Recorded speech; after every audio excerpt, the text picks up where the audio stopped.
Welcome to Digital Voices, where healthcare and life science leaders explore the real work behind transformation. This podcast is about people, leadership, and the conversations that move healthcare forward. Now your host, Ed Marx. Welcome to another edition of Digital Voices. Thank you for listening. You've made us number 4 in the world under technology. Thank you so much. We appreciate it. And it's because we have great guests like Dr. Junaid Kalia. Junaid, welcome to Digital Voices. Thank you so much, Ed, for inviting me. Really appreciate it. No, this is going to be great because what you're doing is just fascinating, and we're going to jump into that here in a second. You and I first met less than a year ago, actually. We were doing a book signing with Chris Ross in my home, and you came out, and it was great. We got a chance to interact, and people can't see this, but Junaid's actually lifting up the book right now with our signatures in it, and I really appreciate you making the trip out. But it's like, wow, this guy's pretty cool, doing some cool things. And then we started a podcast together along with Dr. Harvey Castro called Signals and Symptoms Podcast. What's cool about it is it's a live podcast. I mean, you can also get the recording, obviously, but we go live every Wednesday, 7 a.m. Central Time. So we'll put all that information in the show notes. So it's great. But Junaid, the most important thing that we ask on Digital Voices is what songs are on your playlist? So I love Journey. That is one of I'm the biggest fan as far as that is concerned. My wake up song is from Fort Minor, Remember. And then, of course, I have a bunch of rock bands from Pakistan and India. The biggest one is Junoon that I listen to. And daily workout routine goes with the rock songs. I love it. So what is your life message or mantra? Are there sort of words that guide you, that you live by? If you save a life, it is as if you save a life of all mankind. That is my mission in life. That's why I wake up in the morning, read the first thing. It is my prayer. It is out of both the Old Testament and the Quran. And believe it or not, it is in most holy books from Hinduism, Buddhism, etc. verbatim. Very cool. Love it. We'll add it. We actually have a listing of all of our, not just a playlist for all of the songs, but also of all the life quotes. So tell us a little bit about you. Like, who are you? What's your story? Where were you born? So I was born in Karachi, Pakistan, but we are essentially from India, which was before the partition. It is a town near Gujarat. And I don't know if you're familiar with Gujaratis. Gujaratis are essentially businessmen. As a matter of fact, I never wanted to be a physician. My older sister wanted to be a physician. And then what ended up happening is that I went to my dad, hey, I got into a great business school and also got into a great medical school. So my dad says that, you know what, I'm going to teach you business. No MBA is going to teach you what I'm going to teach you. So why don't you do medical school? Because, it's a different thing. You might like it. And then your mom wants you to be a doctor and everything. And that led to my love for neurology, the neurosciences and the brain, which of course I'm going to talk about how the journey towards neurons, which are brain, and artificial neural network, which is AI, and then how essentially it was built on the basis of neuroscience. And that's how I developed my AI basically interest. And then one by one thing led to another. We actually were offered green card as a whole family because we applied. And I came to US, trained at UT Southwestern for my fellowships, residency at St. Louis University Hospital. And most importantly, actually, I did 2 years of research work under Osama Zaidad, which is my mentor at University of Wisconsin. So long journey, but very fruitful. Yeah. And I know you're married. Were you married previous to coming to the United States or after? Oh, no, I found my wife in Chicago. Okay. She is actually my best friend's wife's cousin. So she introduced us at a wedding ceremony, which is, by the way, classic Indian Pakistani introduction. And then, she was perfect. I mean, she herself has a master's in health management, and she actually is amazing. I'm grateful to her to stick around with 3 fellowships. And then, of course, entrepreneurship, which is more insane than, neurocritical care fellowship. Yeah, no, that's cool. Was there a pivotal moment in life that fundamentally changed your trajectory? 3 fundamental moments.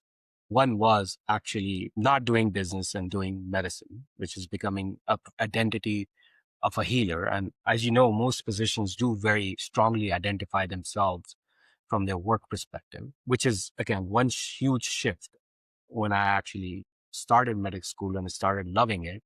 Before that, believe it or not, I used to, even right outside high school, I was a professional teacher. And not only I was a professional teacher, I actually hired other teachers to teach. So I already had a business going, organic chemistry. That's what I used to teach. And then MCATs, by the way.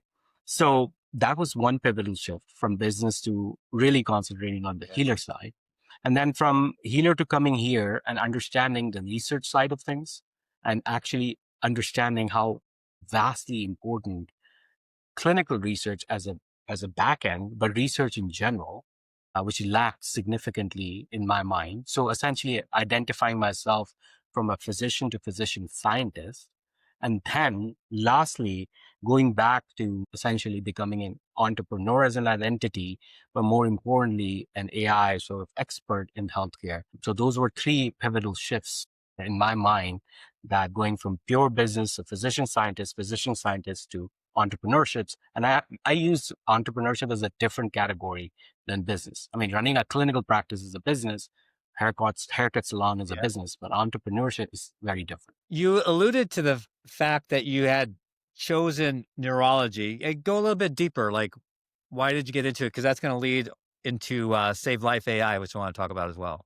Again, I'm a fairly spiritual person. I wish I was a little more religious, but I'm not. And hopefully somebody's graces actually passes me through.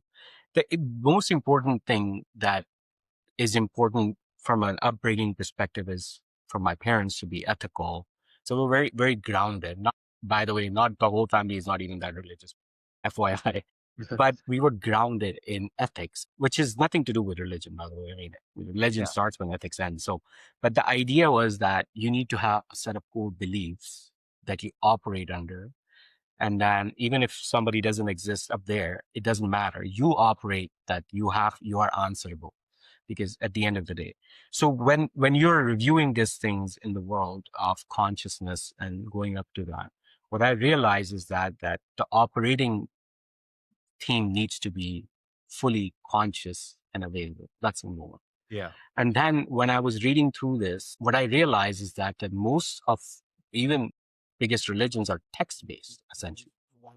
And then when the advent, because we were doing AI for vision, like image analysis, stroke and everything.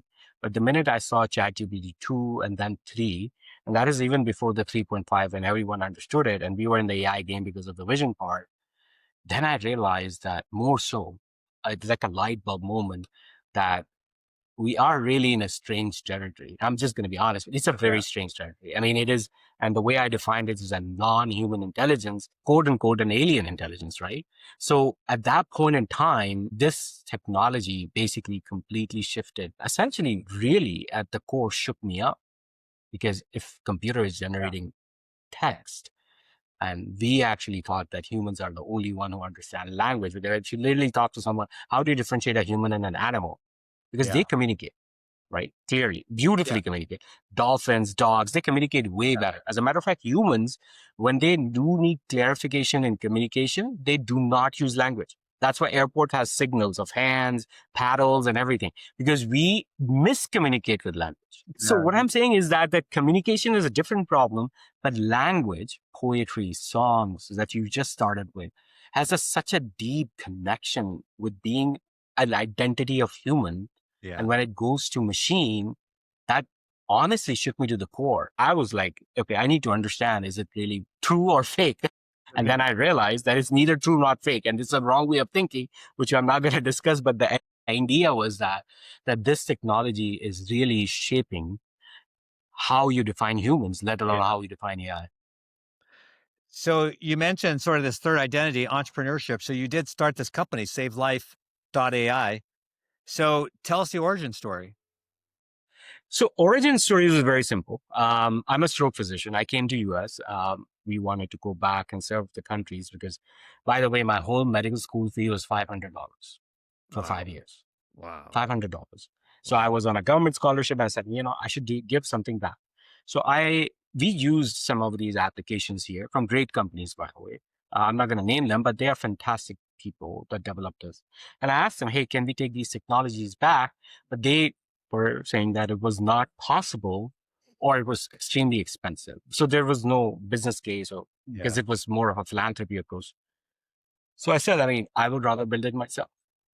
So I actually spent $500,000 on building sort of this back end. And of course, when you're doing it in the start, a lot of money is wasted because you're learning. So I ended up building it. And then the whole idea was making it free for all low and middle income countries. My thought was that I'm actually trained as a director of neuro ICU with 26 beds ICU back in the advocate. I don't know, 26 or 12. Now I forget. But I was director of neuro ICU. And what I realized about any human interaction, look, I'm just going to be very honest and people are going to hate me saying it. Medicine is easy, but taking care of humans is the hardest one, right? I mean, diagnosing in air is very easy, right? You have UTI, you have URI, you have this, you're going to give steroids, you're going to give this, you're going to give, antibiotics, antivirus. That's so freaking easy. Taking care of the patient is the hard part. Right. So that all depends on two things. Number one is workflow. And number two is actually understanding, and everything into a first principles way and dissect the whole problem. So as a neurointensivist, when you're sitting there, you have to understand who's going to get choppered in, who's going to get ambulanced in, who's going to stay at a peripheral hospital, who's going to get, where we're going to start another neurology service. We're going to, enhance through virtual care, where we're not going to enhance through virtual care. So when we went through this whole decision process and learning and all of that, taking courses, then when I set up this company and the software and everything, I set it up from a first principle thinking. So everything was design, development was document first approach, which is very different. People develop and then document. So mine was document first approach. And then I realized, man, I can get an FDA. And this is becoming a very good business model. And then one thing led to another. So one of the technical things that I had to actually go for was to put it on an edge device because of the low income and low resources. It's a USB-C battery pack. It is basically a nano pack on which my model works for bleed in the brain. Wow. So this is one of the things we did. So people actually came up to me that how the hell are you making it free for low income countries? And I said, well, this is the reason because I have it in the edge. I don't need to upload, download, infrastructure cost can be down. And then people gave me orders like, hey, can you make breast cancer detection, breast mass detection? Because we want to put it in Ethiopia, Uganda, Nigeria, or other places. And then, of course, once you think of a product release or everything, you do all of your back end research, a business plan and everything. And every time there's a business plan in terms of, being able to make it available to US as well. Those are the technologies we're bringing through FDA approval and US. And some of these, solutions that we bring just models out, we don't even get regulation because again, business side is very different than regulatory side and all of that. So we have to manage that. So the journey was simple. Do things in an organized fashion, document first. And once you do that, you're going to realize that, there are more possibilities in the future and that learning is always safe. So you don't have to repeat everything, et cetera, et cetera. Yeah, no, that's great. So tell us some success stories to date. So interestingly, as I said, that number one success story is that now I go anywhere, investors are actually lining up. So that's a very good validation that you have something of value. Number two is that we have implemented this in multiple places in low income countries, and they are actually utilizing it. Number three is that while we were doing this, we learned the large language model portions, and we were able to enhance both the vision model and the language model. And now we are developing multiple fast iteration of it. As a matter of fact, we have our own sort of pre-trained LLM for just writing FDA applications. So we are now, iterating very fast. We actually have signed contracts significant here in US now officially. So we are on track for breaking even by end of March. And then, of course, we have significant expansion opportunity in the MENA region with our partners, Hearts Medical Solution. They are out of Doha, Qatar. Honestly, the one line I would say is that start crawling. You will learn how to walk, and you will eventually learn how to run. And things open up. I mean, you have been amazing, important advisor for me, Harvey Castro, etc. And then once you get into that model of continuous learning, and for me especially was, I am actually very open. There are some mistakes, so what? Everyone does mistakes. As a matter of fact, investors are very appreciative of that. That if you have known blind spots and you know how to correct them, or at least ask for help, Yeah. that is extremely important. So for me, it is keep walking, start crawling at least. You'll learn how to walk and run. Yeah, that's great. It's a great success story. Where do you think SaveLife.ai is headed? What's next? Like in terms of development or the potential of what could be in the future? So, as I said, what is the real moat when I teach, let's say, entrepreneurship to someone? And then I'm going to ask you, like, okay, define a moat. And that's something that I learned from you is first VOI, value on investment, which has two factors, soft ROI and hard ROI. You always calculate that. That's number one. And it could be time savings. It could be, money savings. It could be money generated, and it could be early diagnosis and detection. So that's always concentrate on the VOI part. So that's something that we sort of always review first when we are looking at Save Life AI in terms of future projections, how we're going to build different products. But the second biggest ROI mode that people don't understand, and that's where clinicians need to really take high stakes into these development processes, is because that we are merging. So I was vice president of clinical strategy of V1, which is a telemedicine company. So now I have AI, I have telemedicine, and I know how to move people from a neurointensivist to stroke to different tertiary centers. So we are developing essentially a user experience for all of critical solutions, in which it could be managing patient journey through artificial intelligence end to end, which includes voice, reasoning, and vision agents. And that is what Save Life is. The AI is going to capture the biggest market. And it could be tele ICU, tele stroke, or again, acute coronary syndrome. So I have personally worked significantly hard in developing that user experience too, because that's the key thing, to understand how the patient journey connects with the provider's journey. And that is where the biggest mode in AI will be, in my opinion, in the future, as we democratize frontier foundation models. No, that's super. We will put information about SaveLife.ai in the show notes for people who are interested in pursuing more. Let's talk about leadership. Where do you go or what do you do when you feel creativity drained? Because you're a super smart person, obviously, and you're also very creative and innovative. But those times where you're not just having that free sort of flow of thinking, what do you do? Oh, running a startup and doing a clinical work, of course, my chances are very low. One is music. As a matter of fact, my escape is essentially I drive with a volume blast for 20 minutes. I'm fully refreshed, come back. I don't pray that much, but I mean, somewhere between meditation and prayer, you can say there is always a recharge possibility. But interestingly, I wake up at 2, maybe 3 in the morning. I start my work, clinical work and everything. But I'm a very good napper. And I think that really re-energizes me Yeah. significantly. So I can literally take a nap for 10 minutes and micro naps or something, recharge, move on. So those are my 3 ways to recharge for creativity. Leadership is interesting, and it's also changing in the age of AI, because how do you have a marketing team that you can run with one person? Should you? So essentially, what I realize is that there's a C-suite. This is not like one person. There is a C-suite, and the CEO is, or the founder is on top of that. So my initial problem was not leadership, because fairly user experience with neurocritical care, director of tele ICU, and then of course working in different organizations. That was fairly done. It was what was hardest for me is to be what we call leadership training for my C-suite, Mm. which was Yeah. the hardest part, because it is very different that perspective changes, and more importantly, perceptions change. So that's hard. Yeah. Well, what are 1 or 2 things that you have learned the hard way along your journey? Things do at times take time.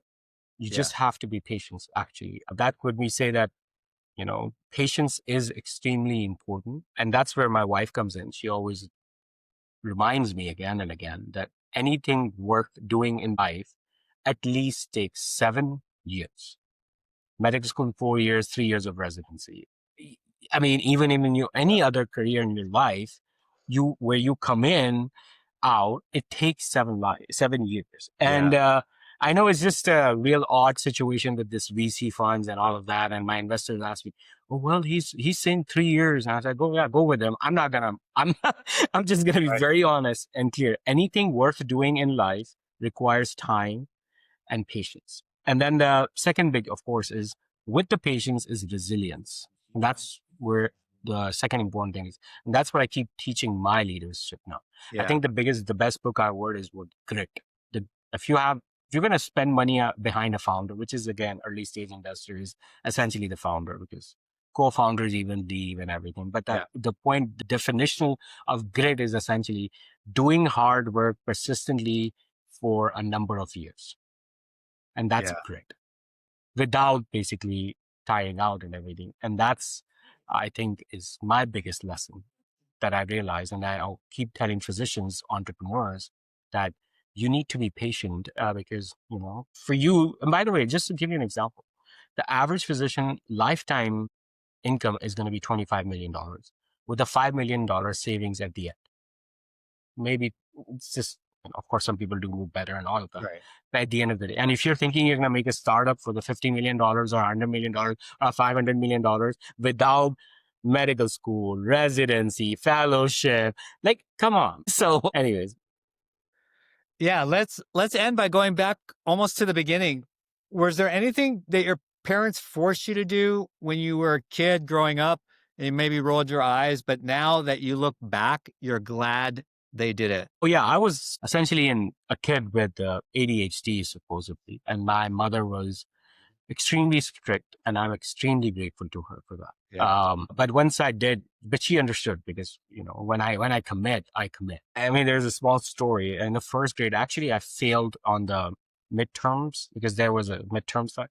And then my mom was like, "Are you crazy?" I said, "Don't worry, I'll be fine." And then I came the first in class at the end because my mom was like, "Dude, what is the problem?" And it just was a little switch that goes off. And that's very important for parents to understand in this age of, extreme distraction and beautiful distraction with these AI images and everything, that you just need to refocus patiently and everything.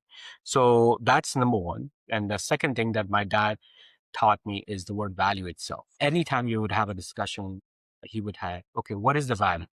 And he would say, okay, what is the time commitment? What is the money commitment? What is this commitment? And then is it going to be, if I have to, any purchase is concerned? And he would have, yes, like I would do courses. Is that, look, Junaid, you can't do all the courses. Just define value. So I'm very grateful for my dad on that regard, being a business-minded person and, everything he has to do with calculation, that he instilled in me that always calculate value and then always wear different hats, time value, money value, opportunity cost as a value, all of these things. So my parents were amazing and they did set me straight. I'm just being honest. Yeah, no, I love that. And you're still in touch with them. Like you have regular interactions. If I don't call a day, which is, by the way, I've been calling them, and my wife is like, "What kind of person are you? You have to call your mom every day." But anyway, I do call my mom every day practically. And if I don't, she would like, "What happened?" And she would call my wife first because she knows I may be in the meetings or something. Right. And then and we go over weekend and then we all brothers and sisters get together. My parents are all about grandkids at that time. Yeah. And all of the grandkids were there and they're just having fun with the grandkids. So they're not going to even chat with me or anything. So I specifically make sure that I alone and not my brothers or sisters are not allowed either. Like every Wednesday or so, 12 noon, I take them for lunch outside. Then the reason behind it is my mom loves cooking and she wants to give it, but I bring it back home. But I take my parents out for lunch so that I can hear directly from them. Yeah. You're a good man. I really appreciate you taking the time and sharing with us about your journey, all from, speaking of journey, your favorite band, and then your life mantra and message, all around Save a Life, which is also the name of the company, and then sharing with us about your roots in Pakistan, India, and coming over to the United States. And I liked how you talked about your three identities as a healer, scientist, and entrepreneur. and then talked about your career, talked about SaveLife.ai, all the great things and how it's saving lives all around the world. And then your whole journey into entrepreneurship. And I like what you said about medicine is the easy part. Taking care of humans is a lot harder. Whenever you get humans involved, there's something about that. And then what I like, we talk a lot about leadership, but the thing I picked out the best, Junaid, is it's okay to nap and it's important. So you're a neurologist, so we know it's fact how important napping is. And then you also talked about grit, the need for grit and being patient. The 7-year mark, the wisdom from your wife. What did we miss, or anything you want to double down on? I'll give you the last word. Yeah. Now, AI, people are talking about it, and this is sort of an odd situation, and we're calling it as an AI bubble. This is a circle between NVIDIA, OpenAI, AMD, Microsoft, and all of that. And this has been what the history of any technological advancement. Everything comes out of a dot-com bubble like Amazon, Google, and everything. And then if you really look at the history, you're going to see that Google has acquired 27 to 100 companies. So have Microsoft, so have this. So I'm going to tell you right now that it scares the shit out of me now, personally, because it never used to. Believe me, there's a click that happened this year because we have reasoning models, we have degrees in this. So my last thing would be that please learn artificial intelligence, how to use these new tools on a regular basis. And number 3 is that I think healthcare may be the most important and fascinating and exciting application of artificial intelligence. So I would recommend that everyone should teach their kids, learn them, develop those skills actively, because the future is the era of AI. Dr. Junaid Kalia, thank you for being guest on Digital Voices. Thank you so much. Thank you for listening to Digital Voices. We hope today's conversation sparked ideas, reflection, and connection. Subscribe on YouTube, Apple, and Spotify podcasts so you don't miss an episode.